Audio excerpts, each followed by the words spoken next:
观众朋友，大家好，欢迎收看天津卫视大型情感节目《爱情保卫战》。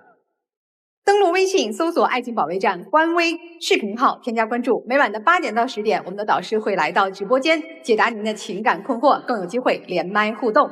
好，先来认识一下今天的5位情感疗愈团的老师。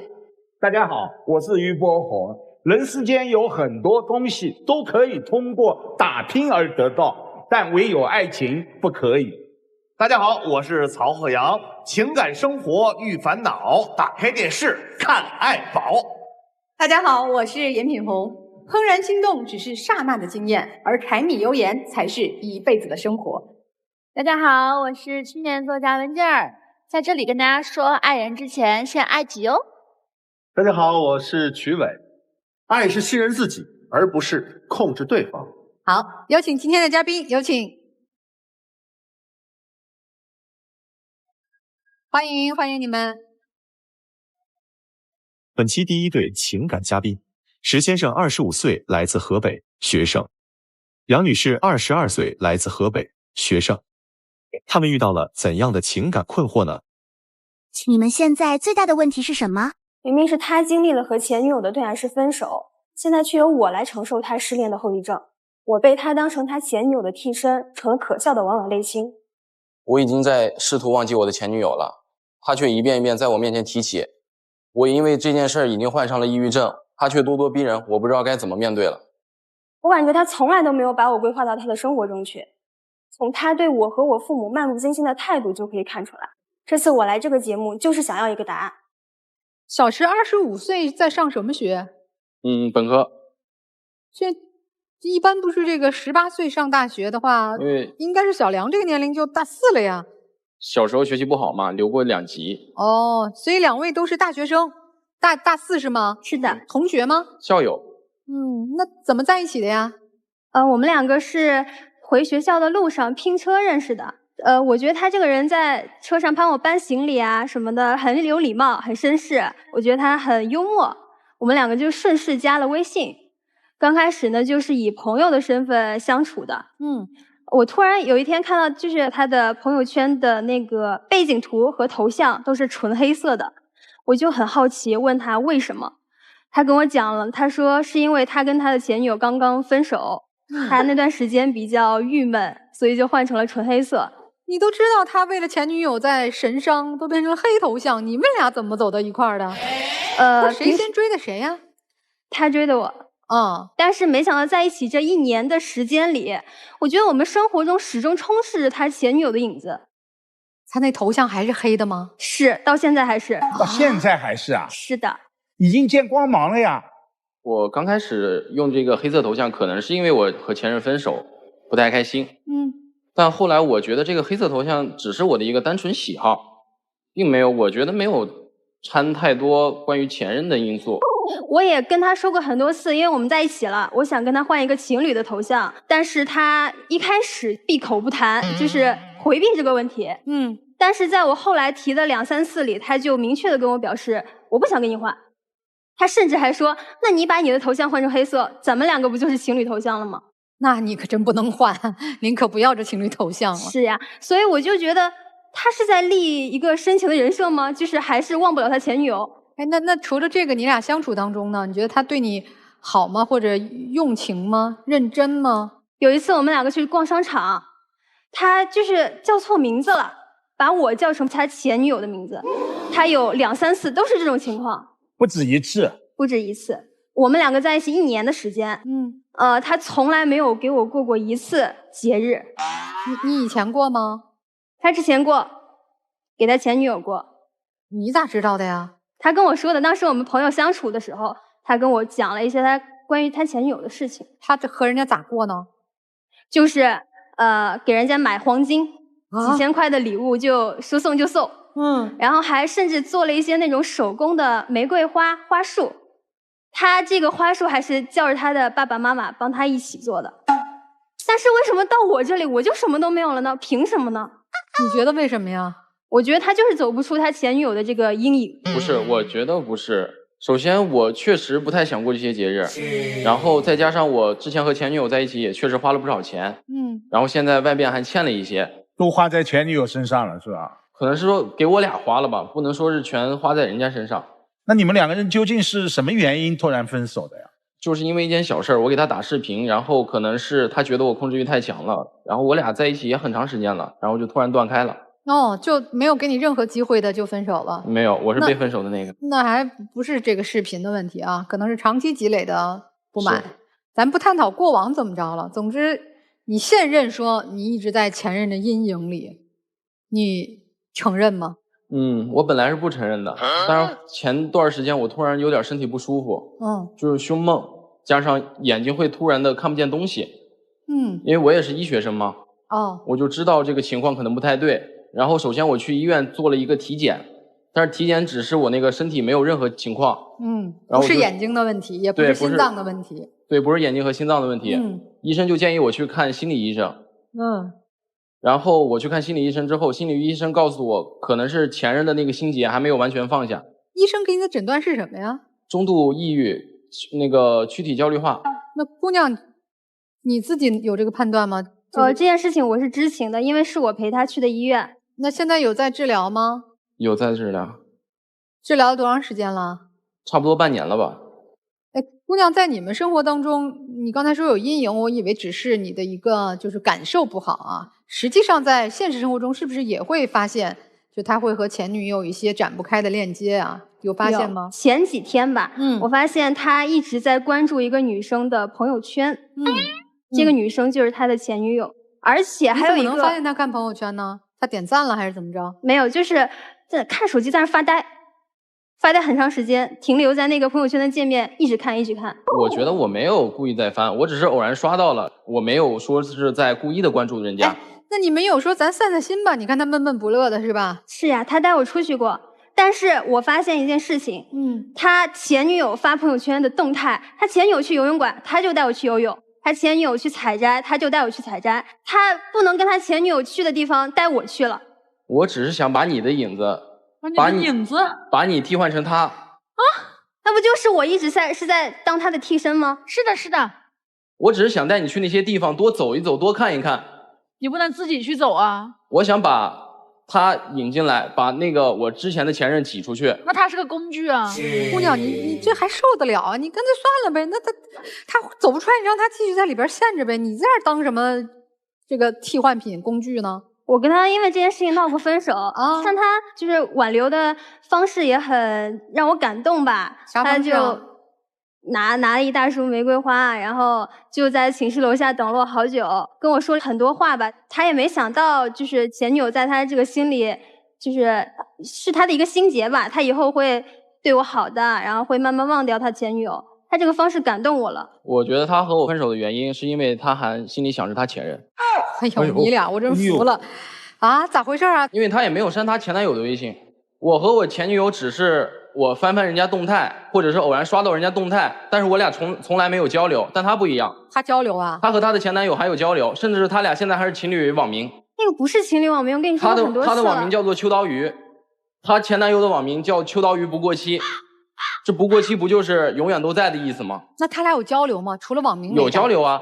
他前男友是苏州的嘛，说哎你来这里，我能给你找个好的实习岗位，但是我俩之前说过，我俩要在北京发展。不是，这不是在哪儿发展的问题，这是他这个前男友就跟他没断的。对呀，这前男友是啥意思啊？跟你为啥要一直叫秋刀鱼啊？这个网名是我一直在叫秋刀鱼。他之前不是这个网名，我跟我前男友分手之后，他才换的这个网名。那你都看他换了，你不能改成多宝鱼吗？这不叫念念不忘，余情未了。但是我觉得我们就是朋友关系，因为我们是和平分手。我们当时分手的时候也没有，不是因为感情的事情分手的，就是他邀请你去他的家乡工作，你觉得这是不是一个情感上的邀约啊？没有，我只是觉得他作为朋友给我提供了一个这样的一个机会。他知道你有男朋友吗？他不知道。你刚才说到你和这个前男友不是因为情感原因分手，那什么原因分手了？就是我父母不同意我远嫁。那他说半天让你去干嘛呢？让你远嫁。是你提出分手的，对吧？哎，对。你考虑过去苏州发展吗？我考虑过，我觉得这个机会挺好的，就是那边薪资我觉得应该也挺高的，反正比河北高嘛。所以人家你这男朋友说他觉得你要跟他分手，还不是说什么什么前女友的阴影，有一部分是你也想离开他。我觉得他控制欲太强了，就是你要去了苏州，他怎么办呢？因为我们两个说在北京发展是说过，但是也没有就决定我们一定要在北京。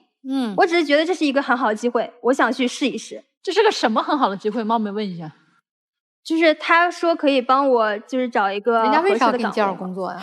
我觉得就是你那么多同学，那咋不给别人？我觉得他就是还没有放下他。没错，是前男友没有放下他，很明显，因为是你提出的分手，而且前男友现在的这些努力，他想达到怎样的目的，一目了然嘛。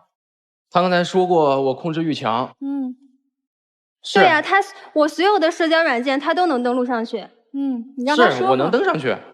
我要不登上去，我能发现那些事儿吗？啥事儿？他瞒着我和一个苏州网友聊天，我一开始以为那个苏州网友是他前男友，后来他跟我说他不是，他那个苏州网友也是说给他可以内推苏州实习工作，还给他发那些挑逗的话，还给他发那些擦边的视频，他都没有生气，而且他也没有主动和人家说过他有男朋友这件事儿，人家凭什么给你找工作呀？不就是因为看到你照片好看，觉得哎这个姑娘好看，给他骗过来吗？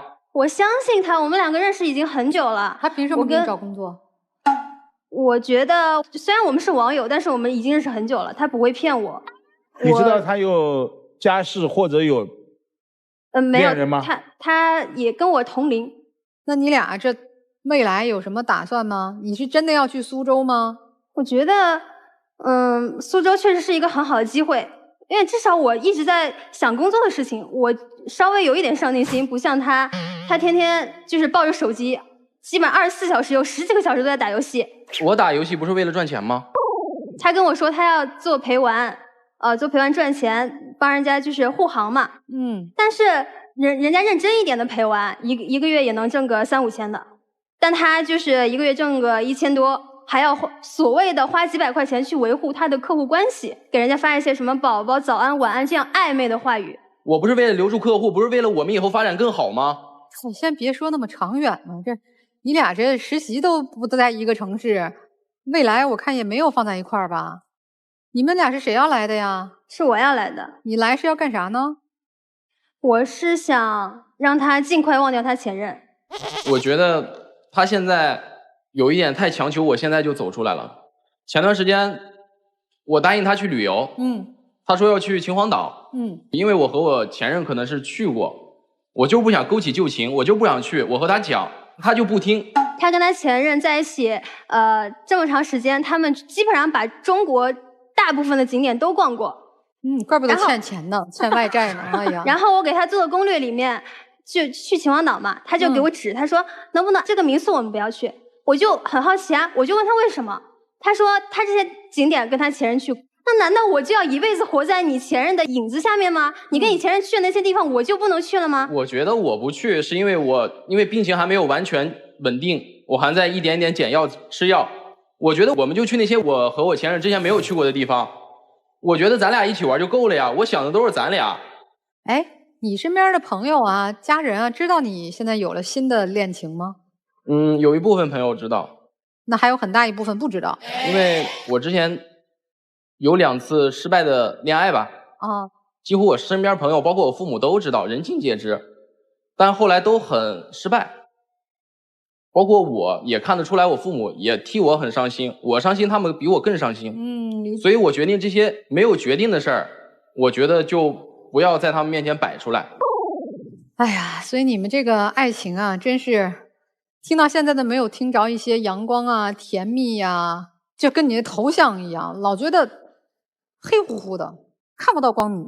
对，他之前就是见过我的家长，但是我家长对他的印象很不好。怎么讲？我觉得男生上门可能应该要跟女方的父母提前预约一个时间吧，比如说我下周几过去，但他说我第2天就要过去。我父母当时正好是工作日，但是我父母还是请了假，专门的给他做了一桌子菜款待他。他在饭桌上面就有种吹嘘自己的感觉，他说我实习的时候我帮一个女实习生，我见义勇为，怎么样的。我父母就觉得他这个人有点张扬，更何况他第1次见面就在饭桌上谈我们2个彩礼的事情，甚至他还要问我父母要给我多少陪嫁，我父母就觉得他很没有分寸。那你父母有提过这个建议吗？意见吗？说你俩该怎么说？他不同意我们两个在一起，我父母天天打电话要求我跟他分手。那你怎么想呢？我是想着，因为我们在一起也比较合适，就是也不能说合适吧，就是比较稳定了，家长也见了，我是想着能解决这些问题就解决它。你也感觉这个男生对你的爱是真诚的？嗯，感情是有的，因为我喜欢他嘛，我就想留住他。你喜欢他嘛？坦诚的说。可能刚开始和他在一起，我有想忘掉前女友的想法。对，那至少到现在你喜欢他吗？现在他在我心里的地位一点点加重，我现在喜欢他。他在你心里的地位重还是你前女友地位重啊？现在在我心里是他重。我觉得他甚至跟我在一起都是为了利用我才来忘记他前女友。是的，他刚才说的很清楚嘛，一开始找你就是想走出上一段阴影嘛，用下一段感情来填满自己，否则他病情会更重，是吧？他那个时候你是他的药，现在他真的有了药，他就得认真思考一下这个姑娘我是不是喜欢了。喜欢肯定是有喜欢，但是我真的听起来好像对你不那么公平哈。啊，姑娘，你愿意继续等吗？等他真的爱你，等他忘掉过去，甚至他可能一直都忘不了过去。说实话，上这个节目之前，我就是想解决一下我们感情的之间的问题。就像他前任啊，像我父母想对他改观，我也在想办法让我父母对他改观。我觉得这2点就是我们感情之中最大的问题。那来了节目之后有什么变化吗？但我听到他刚才那句话，我就有点接受不了。哪句话呀？就是利用我去忘了他的前任。但你有没有听到他后面说的话？对你的爱越来越深了，超过了他的前女友。你能把这句话完整的说一下吗？当时我和你在一起是想利用你忘掉我的前女友，但是后来一步一步，你在我心里地位越来越重，你在我心里的重量要比他重得多。所以这份感情可能从刚开始的不对等到今天一点点可能有了分量啊。这个过程以及未来不知何时才能真正走出前任的阴影，姑娘愿不愿意等，以及你可能觉得更好的工作实习机会，那个机会对你的诱惑能不能让你抵得住对男朋友的失望。我觉得我们在一起1年的时间，我已经等他够久了。如果他仍然是就是很强势的态度，那我就不能接受。如果他愿意放下心结来好好的跟我在一起，就是继续我们的感情，那我肯定是想跟他走下去。现在已经是实习的时候了吧？大4了嘛，是吧？对，就在找工作嘛。实习是吧？对。小伙子实习准备怎么安排？我俩本来打算去北京转一转，看一看有没有自己合适的岗位。但是他的父母一直催他回家，他又一心想去苏州。这还是个挺我真不知道乱糟糟的一个状况。他是怎么想的？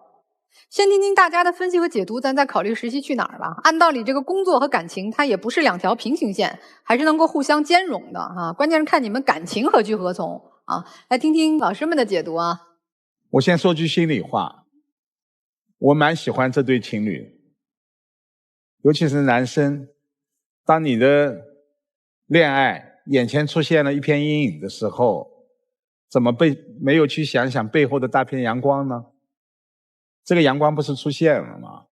刚才有一点我很感动，当您的心里出现问题的时候，是他陪着你去了医院，这是不是弥足珍贵的感情？2个人不用去指责他和前男友如何如何，苏州网友如何如何。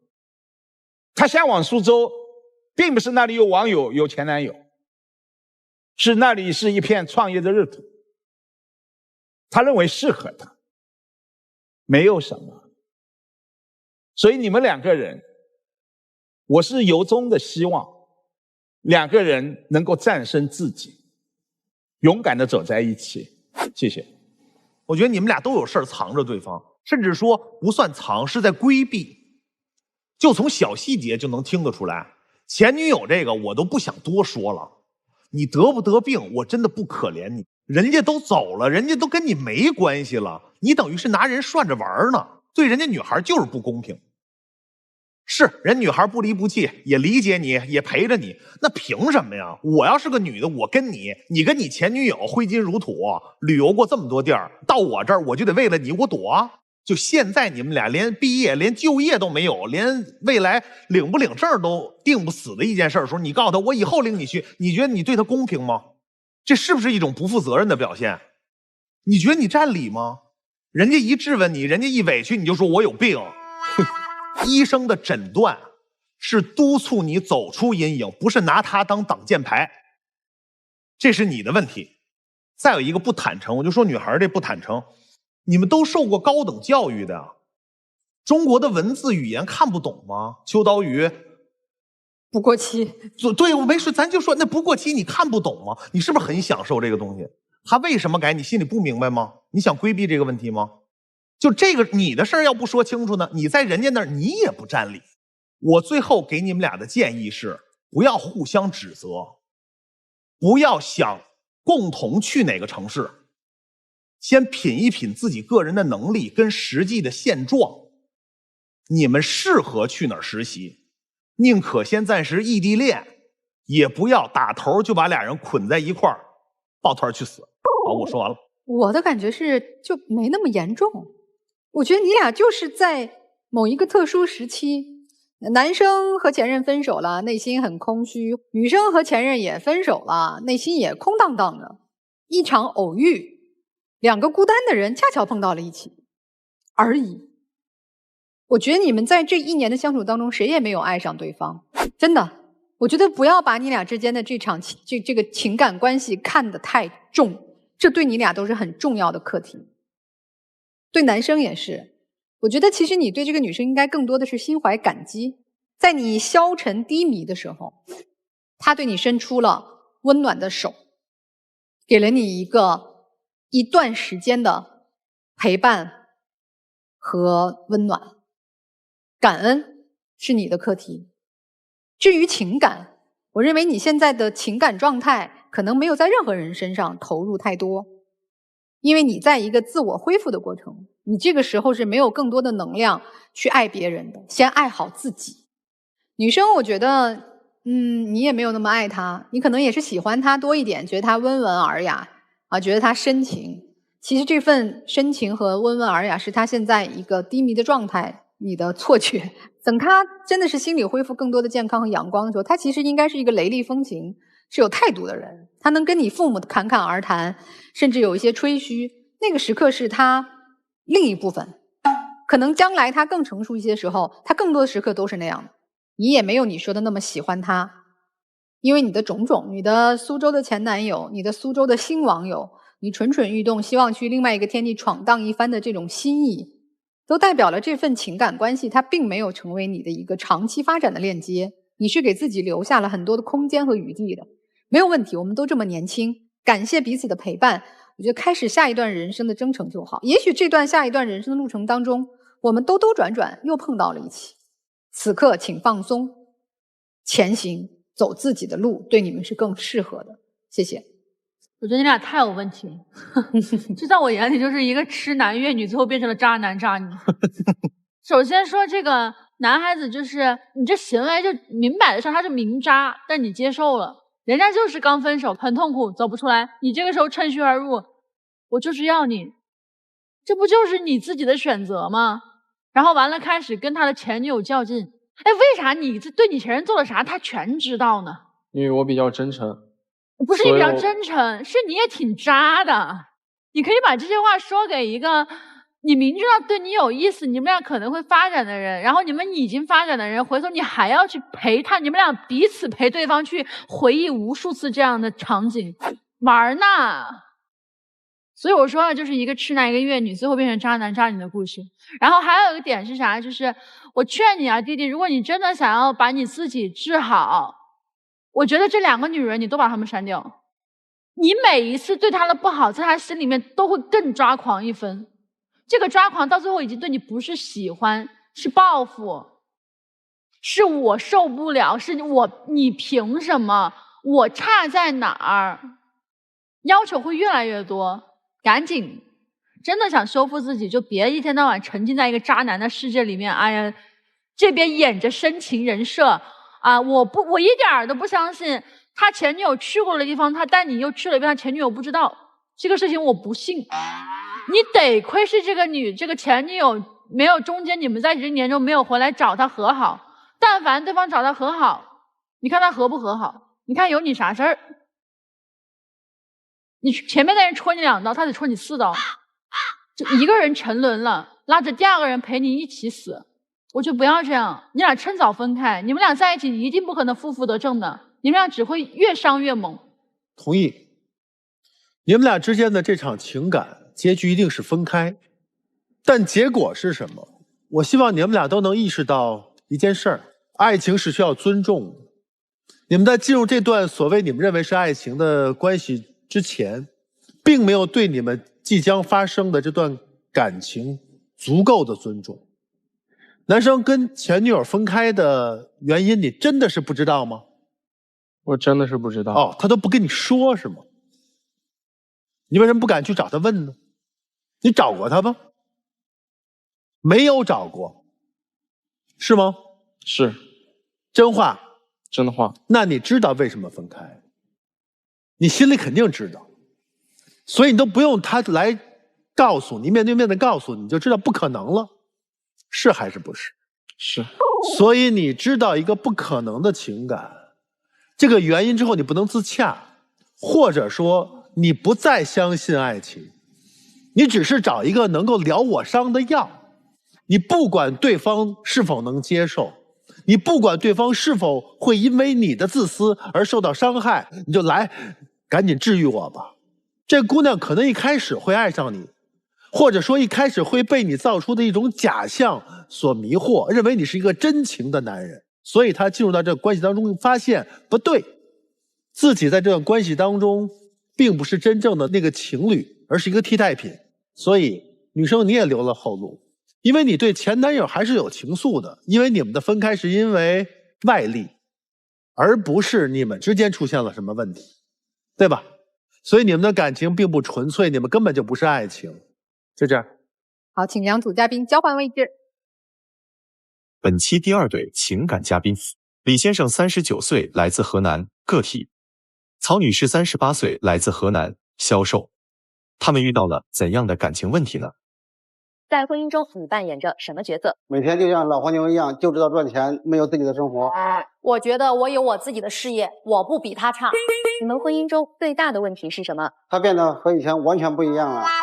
他不懂我，他完全跟不上我的节奏。如果再给你一次机会，你还会选择他吗？会，因为我们以前都挺好的。那肯定不会呀，他配不上我，我值得更好的。结婚多少年了？17年。他咋了就跟不上你节奏了呢？我之前就是相夫教子嘛，然后他之前就是习惯了，然后觉得我现在工作了变化大了，但是他不乐意了，想让我还回到那种相夫教子那种状态。就你不上班是吧？以前？对。有几个宝宝呀？有2个宝宝，男孩女孩？一个男孩一个女孩。分别多大？我女儿现在16岁了，儿子现在15岁了。哎呦，挺大2个孩子哈。和公公婆婆一起生活是吗？刚开始结婚那几年呢，是和公公婆婆在一起生活的。那个时候生活的愉快吗？不愉快。他妈妈吧，就早上喜欢起得很早。你像我和宝宝呢，有时候宝宝半夜会闹嘛，我早上就喜欢多睡一点嘛，年轻人。然后就是特别到冬天的时候呢，就是下雪的时候，他妈妈呢就早上天不亮就去在那个房顶上铲雪，就那个呼啦呼啦那个雪铲雪的声音特别的响。我当时我就跟他说过这件事，我就跟他因为这件事就吵得挺凶的。当时那雪也不是天天下，时间长了把房顶冻坏了，还得花钱修啊，这活又不让你干。所以你看，老人帮着咱们干了。你老公肯定那个时候是站在公婆那边的啊，所以就老吵不高兴。对，不是那有什么解决方案吗？没有，咱不是说老年人勤快是种优点吗？但是我觉得老年人勤快是种毛病，因为他每天早上天不亮就起来去那个树林里搂那个树枝啊、树叶啊什么，回来就是那个烧锅做饭，就是每天早上我就会听见那个呼啦呼啦的声音响，然后就因为这个也产生了很多的矛盾，他就不以为然，他觉得这都是正常的。说那应该怎么办呢？这老年人4、5点醒了，躺在床上别动，等我儿媳妇起了床我再起，这是挺难协调的，我觉得是吧？他是不是要打张申请报告说媳妇我可以动了吗？那你可以起来，你去晨练呗，你去转公园呗。理解，反正生活习惯不一样是吧？对啊，还有什么其他生活习惯不一样的地方吗？你像那个他妈妈，他就喜欢自己蒸那个馒头吃嘛，不是？但是他老年人他蒸馒头用的那个垫布，他用洗洁精洗了之后。他不投水，你知道吗？就是他吃的馒头的时候，一股子洗洁精的味道，就跟他说好几次，他都不听。媳妇不好说，你说一句呗。你觉得有味儿，这馒头可以不吃啊？你看你让你去跟你妈说一声，说妈，咱把这个垫布能不能投一投？你怎么又怪到他身上了呢？我跟他沟通了，他说那这洗了好几遍了，他说有味儿，那我也没办法。这都不是什么事儿，你知道吗？它主要是什么呢？当时孩子小的时候，脸上稍微有点脏，就我婆婆直接就拿那个擦桌子那个抹布，直接往孩子脸上擦，就特别脏，你知道吗？那个时候我就跟他说这个，他也不以为然，他觉得这都是正常的。老年人烧锅做饭，这头上都是带着毛巾，你非说是抹布，那孩子脸脏了，给他擦一下。他刚才说那个不对，他不是说那个头上的毛巾，他就是用那擦桌子的那个抹布给孩子擦的，我当时记得很清楚。这还不是最重要的，最重要的是啥？当时那个看孩子的时候，就我婆婆她从嘴里边嚼的那个东西，她嚼烂了，然后再喂给孩子吃。那小孩子想吃，他没有牙齿。然后老人给他嚼一下，喂他怎么了？你婆婆会说：“我这个儿子就这么伟大的。”关键是他那个时候和现在的孩子他不一样啊，现在孩子多娇贵啊！不是，我听出来了，这个婆婆有一些习惯和年轻人不一样啊，这个咱们也理解。关键是你老公从来不向着你，一说都是我妈没问题，你有问题。对，就是这个，是不是先生？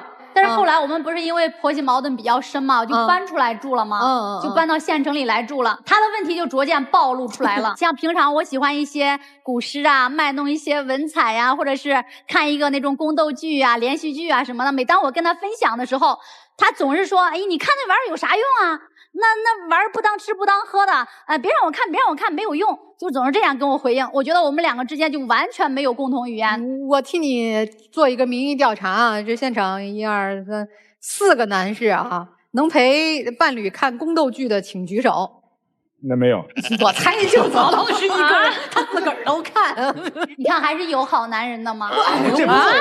这没有办法评判好与坏。对，但是他能证明两个人他有没有共同语言呀？哎，这我承认，你们可能没有共同爱好。对，这个影响共同爱好并不是说就是共同看剧呀。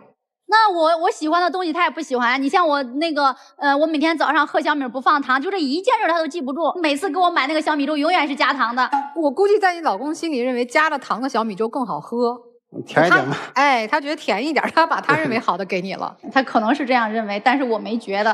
啊，你们是孩子几岁时候去的县城啊？上1年级。那这个主要的这个辅导孩子功课呀、学校的事儿都是我负责。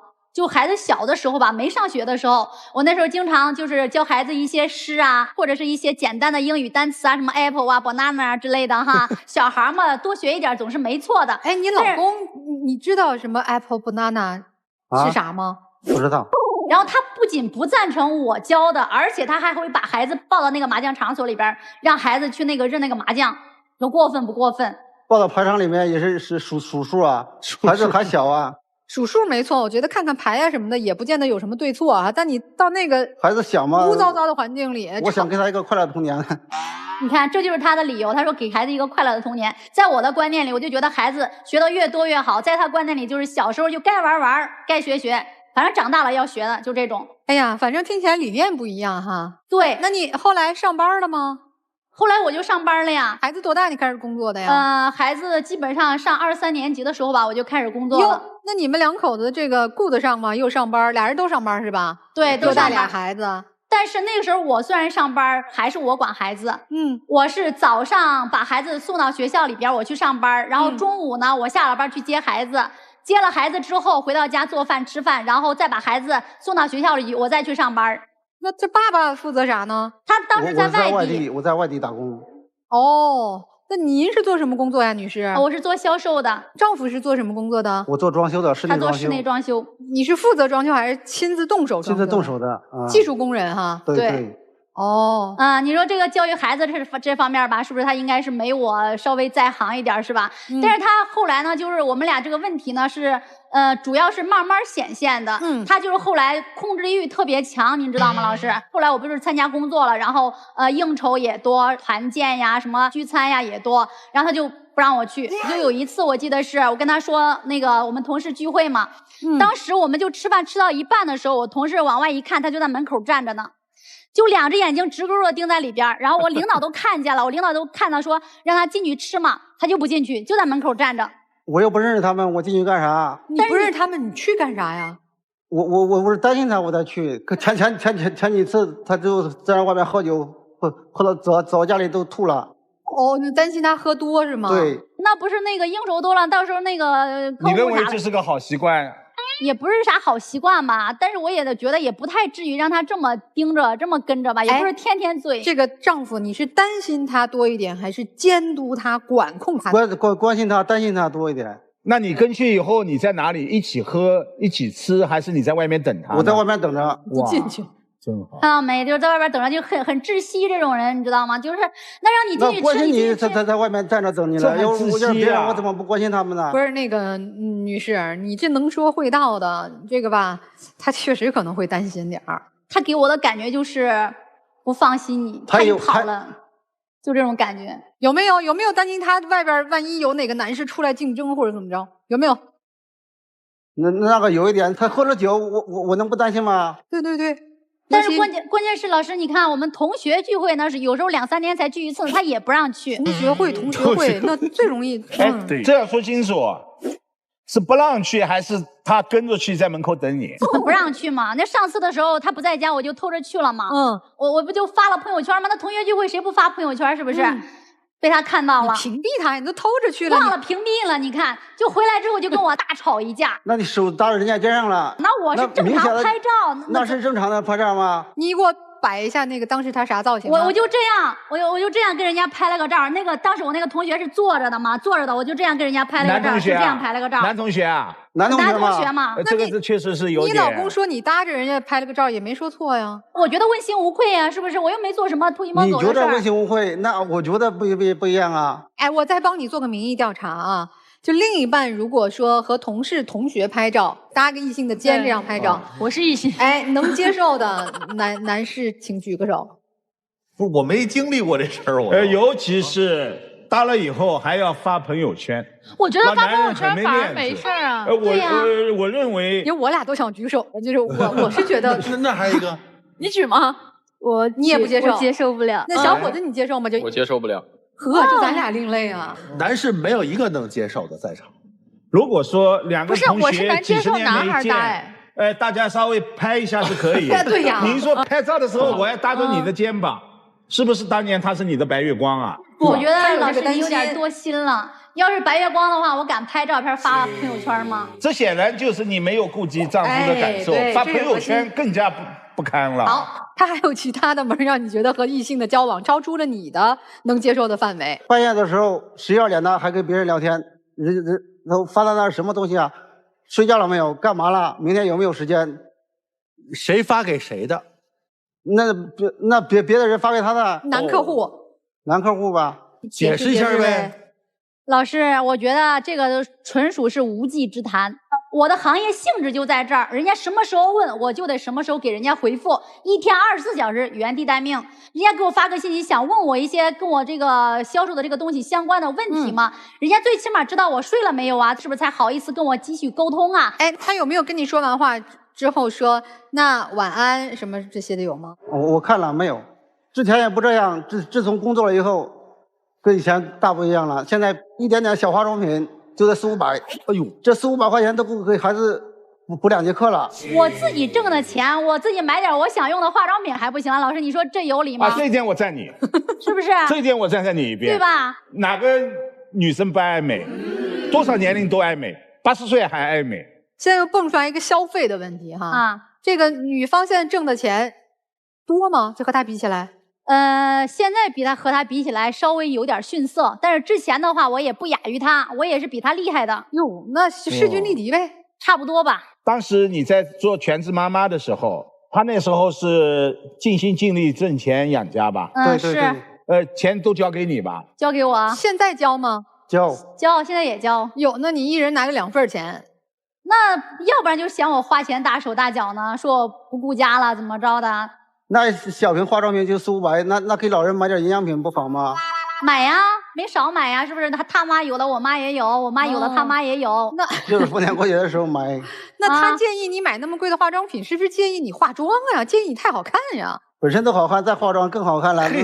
不放心是吧？不放心。老是说那个，我好不容易在家休息几天，怎么着的，其实就是懒，就是不想干活。我懒吗？我上次去新疆一待半年，我住的什么地方啊？天天那大板子天天搬过来搬过去的，你有没有关心过我呀？问你呢，你有没有关心过人家呀？他也没跟我说呀，我怎么知道啊？你不会问的。那我问他，他跟我说这些我不爱听。谁干活不辛苦啊？这个就是你的问题了。哎，您自己说，这半年你睡在哪里？帐篷里。赚了多少钱？赚了有7、8万嘛。都交给家里多少？基本上都6万了嘛。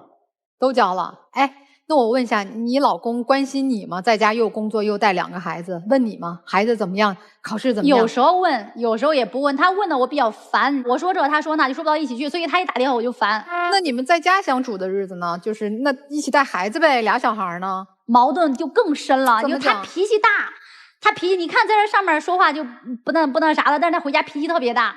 你像2个孩子吧，之前小的时候因为玩具啊打打闹闹什么，不是很正常吗？是不是？那您要是不去管他，那俩孩子他自己就解决了吧这个问题。但是呢，他就横插一杠，就把2个孩子就都给打哭。我在外面待了半年，好不容易回家休息2天，他们2个一共1个玩具在那里打打闹闹的，我说他们也不听，一人打了1巴掌，2个人都老实了。打孩子你得分时间、分地点、分场合吧，是不是？不分场合，不能打。不是你的意思，还有不分场合就更过分的时候。我们上次和朋友在一块吃饭嘛，当时我们朋友挺多的，当时我儿子就和我那个朋友家的孩子在一块玩，然后玩着，我也不知道咋回事，上就给我儿子一脚，就直接把我儿子都给踹哭了。然后那个10来岁的男孩，他没有自尊心吗？那个门，他们几个小朋友在那里玩来玩去的，关过来关过去的，那个门眼看就要掉下来了。我说他了，他又不听，我直接上去跺他一脚。不光对孩子大吼大叫，他还对我大吼大叫的，您知道吗，老师？所以说他回来，我们仨都烦他。就上次的时候吧，当时我去上班了，我下了班那时候他刚好在家呢，我儿子也在家，他就炒了那个半盘的芹菜炒肉，我们3个人，我就随口说了一句嘛，我说炒这半盘菜够咱仨吃吗？你猜他怎么着？站起来又踢桌子又踹板凳，直接说我作，说那个啊怎么不够你吃的啊？这些菜不够你吃啊？有那功夫你自己想办法去吧。你上班了，我在家里没闲着，打扫家里，拖地啥的，我忙了一中午，然后孩子快放学了，我不赶紧做饭吗？那你不会好好说吗？哎，妻子，你当时好好跟他说了吗？老师，我刚开始态度是好的，我说咱们仨人就炒这盘菜吗？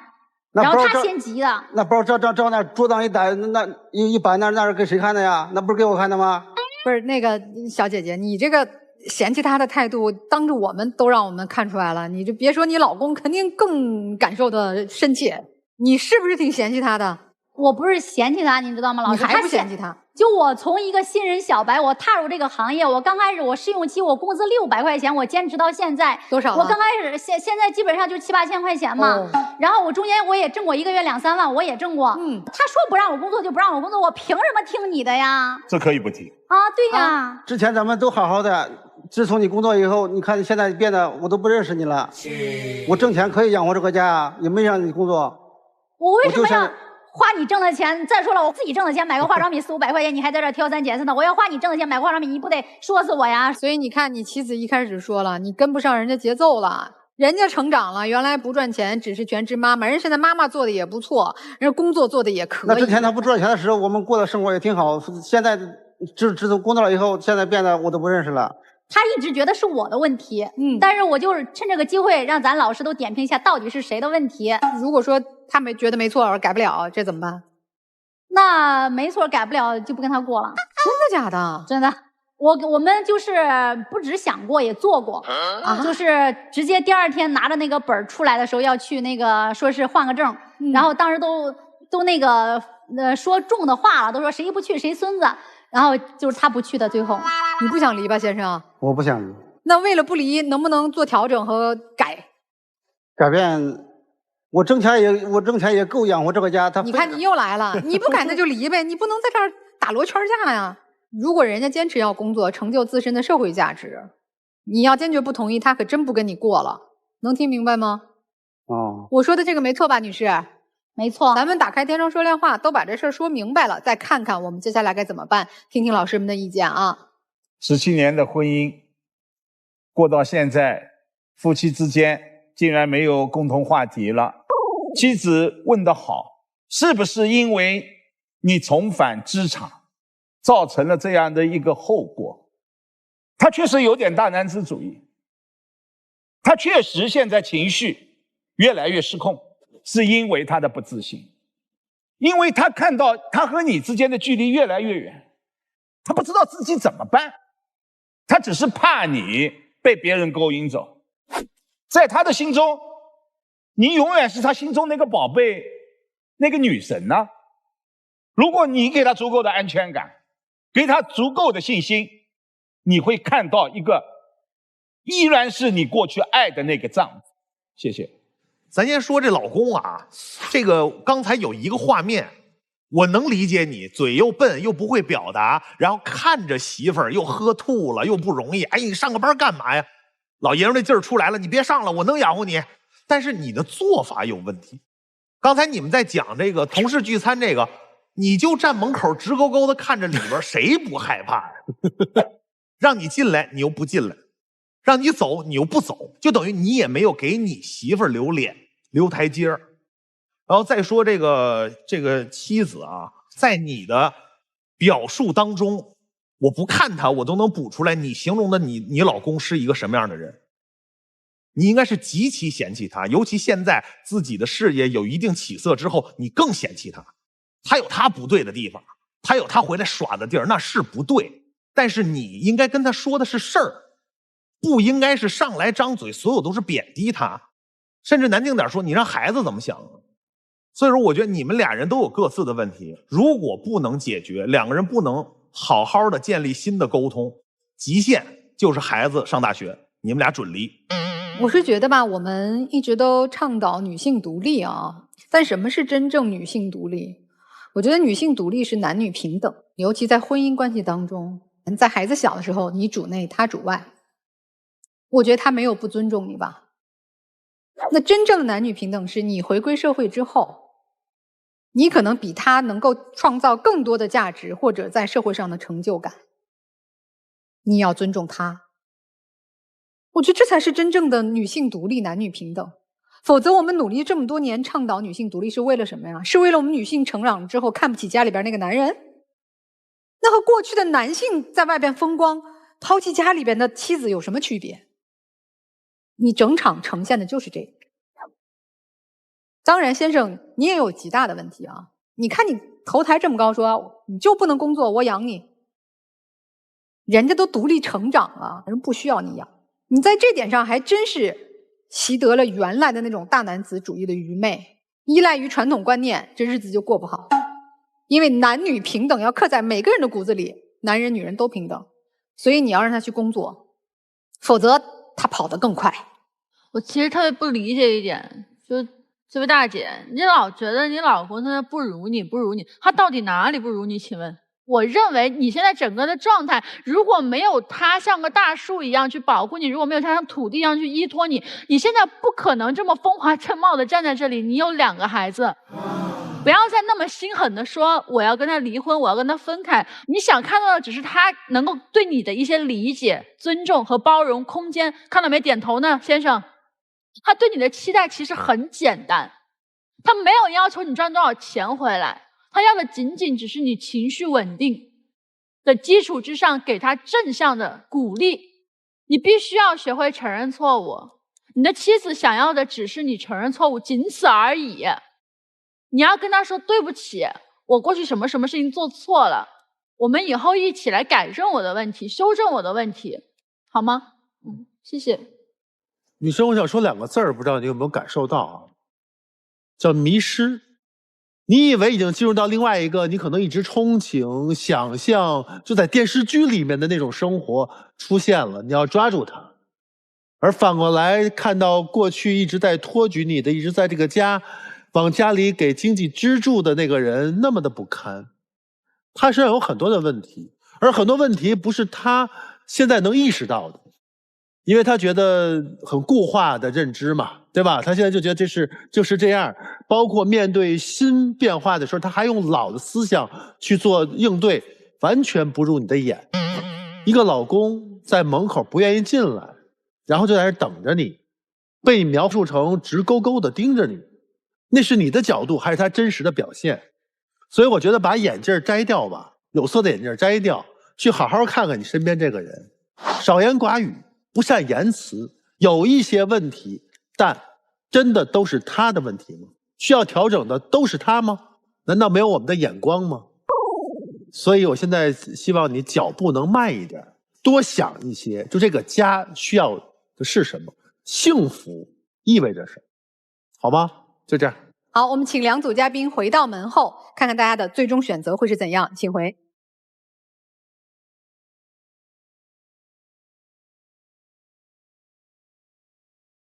电视机前的观众朋友，欢迎通过天津 IPTV 网络电视、金云 App 和万事达手机客户端来收看本期节目。欢迎登录优酷视频和腾讯视频来收看节目的完整视频。登录微信，搜索“爱情保卫战”官微的视频号，添加关注。在每晚的8点到10点呢，我们的导师会来到直播间解答您的情感困惑，还有机会和导师们连麦互动。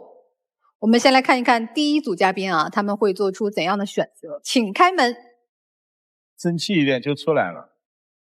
不可能，哎，没有哎，我也觉得没有，不出来也没有，这还能？所以这算是我们老师的建议之后解开了他们的情感困惑，是吧？这无论选择在一起还是分手，我觉得找到更适合我们相处的方式，或者我们个人生活的方式，这个很重要啊，更好的人生。所以电视机的观众朋友，如果您也有情感困惑的话啊，欢迎通过以下的方式和我们取得联系。一呢是登录微信搜索“爱情保卫战”的官微的公众号、视频号和我们取得联系。记得啊，我们不收取任何的报名费用，小心上当受骗。好，我们来看一下这第二组夫妻他们会做出怎样的选择，请开门。哎，出来了哈，真在呀！17年的夫妻了，这手也该拉得拉一下吧？对，哎，你看，哎呦，你给人拉一下，要不你出来干啥呀？对，背这个手。咱们老师刚才点评的，我也都听到心里去了，确实也有个人的问题，也有他的问题，我尽量不放大他的问题，然后也不缩小我的问题。尽量建立在男女平等之上，挺好的，挺好的。去共同看待我们两个人的问题。先生，你也说两句啊。人家能不能工作吧？你先说吧。啊？人家能不能去工作？我可以养他，就不用工作。不，你知道你这句话最大的问题在哪儿吗？最大的问题应该是媳妇儿，你去工作吧。如果你创业或者工作不顺利，可以回家，我能养你。这句话是对的，这个就完美了哈。你看会说的和不会说的，这是个坦诚的态度啊。对，你得给人兜底呀，你不能一上来就拒绝呀。对，我们都希望你们一双儿女啊，真的白头到老，好好生活。加油啊！好，谢谢老师。美好发生，怎能不看？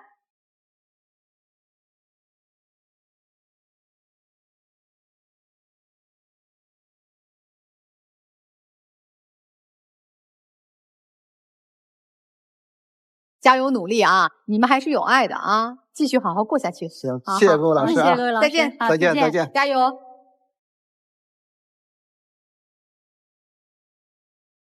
感谢老师们的分享，感谢观众朋友的收看，我们下次节目再会。